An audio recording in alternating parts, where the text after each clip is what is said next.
நீங்கள் பார்த்து கொண்டிருப்பது ஆம்ஸ்டாங் டிவி.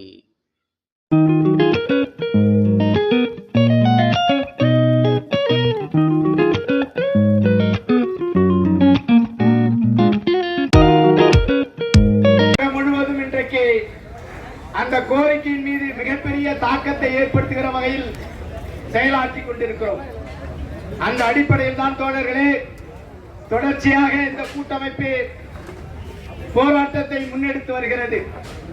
அந்த வகையிலே அரசு ஊழியர் ஐக்கிய பேரவை 5 அம்ச கோரிக்கைகளை வலியுறுத்தி ஏறக்குறைய கடந்த ஆகஸ்ட் முதல் 3 கட்ட போராட்டத்தை நிறைவு செய்திருக்கிறோம்.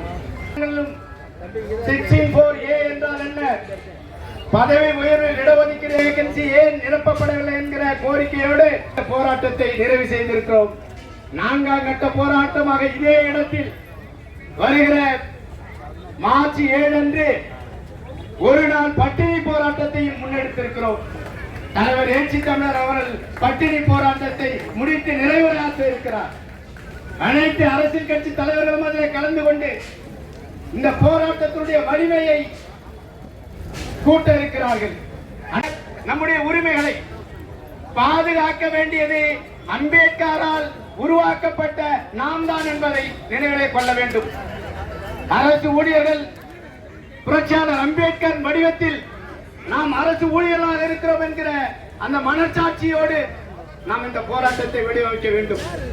தமிழகம் முழுவதும் என்று சொன்னால் வடிவத்திலாவது இந்த கோரிக்கை வெற்றி பெற வேண்டும் என்ற அடிப்படையில் மிக தீவிரமாக பணியாற்றிக் கொண்டிருக்கிறார்.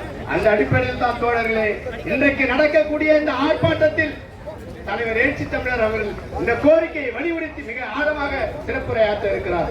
அன்பு சொந்தங்களே, உறவுகளே, அரசு ஊழியர்களே, பட்டியலின் அரசு ஊழியர்களே என்பதை மாண்புமிகு தமிழக முதல்வர் அவர்கள் தலைவர் ஏச்சி தமிழர் அவர்களின் பிறந்த நாளில் மேடையிலேயே அறிவித்தார். உச்சநீதிமன்ற தீர்ப்புக்கு எதிரானது என்று ஆகிவிடும். ஆகவே அதை பாதுகாக்க வேண்டும் என்கிற அடிப்படையில் தமிழ்நாடு அரசு கொடுத்த அழுத்தத்தின் அடிப்படையில் இந்திய ஒன்றிய அரசு அதை அரசமைப்பு சட்டத்தின் அட்டவணையிலே இணைத்துக் கொண்டது. அது ஒரு பாதுகாப்பு கருவி. எனவே 69% இன்றைக்கு நடைமுறையில் இருக்கிறது. அதே வேளையில் 50% மேல் இடஒதுக்கீடு போகக்கூடாது என்கிற உச்சநீதிமன்ற தீர்ப்பும் இருக்கிறது என்கிற நிலையில் மக்கள் தொகை அடிப்படையிலே மேலும் இடஒதுக்கீட்டை உயர்த்தாமல் இருக்கிறார்கள்.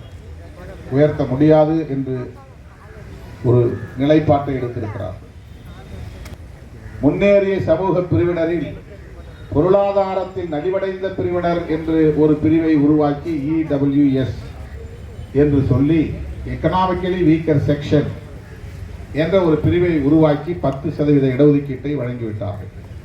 EWS இப்போது யாரும் அந்த உச்சவரம்பை பேசுவதே இல்லை. இந்த 10% முன்னேறிய சமூக பிரிவினருக்கு, பொருளாதாரத்தில் நலிவடைந்த பிரிவினருக்கு எங்கிருந்து எடுத்து தரப்படுகிறது? 50 விழுக்காடு உச்சவரம்பு என்றால் மிச்சம் இருக்கிற 50 விழுக்காடு பொது போட்டிக்கானது என்றால் நாட்டிலிருந்து அந்த 10% எடுக்கிறார்களா, அல்லது ஏற்கனவே இருக்கிற இடஒதுக்கீட்டில் இருந்து பொருளாதாரத்தில் நலிவடைந்த அனைத்து பிரிவினருக்கும் SC, ST, OBC, மைனாரிட்டிஸ் என்கிற அனைத்து பிரிவினருக்கும் அது பொருந்துகிறதா என்ற கேள்வியை கேட்டால் பதில் சொல்ல யாரும் இல்லை என்பதை இந்திய ஒன்றிய அரசு ஒரு பொருட்டாக எடுத்துக்கொள்ளவில்லை. அதை மீறி இருக்கிறது. 10% இடஒதுக்கீட்டை EWS பிரிவினருக்கு வழங்கி இருக்கிறது. அப்படி என்றால் தமிழ்நாடு அரசும் அந்த 50% இடஒதுக்கீட்டு வரம்பை ஒரு பொருட்டாக கருத தேவையில்லை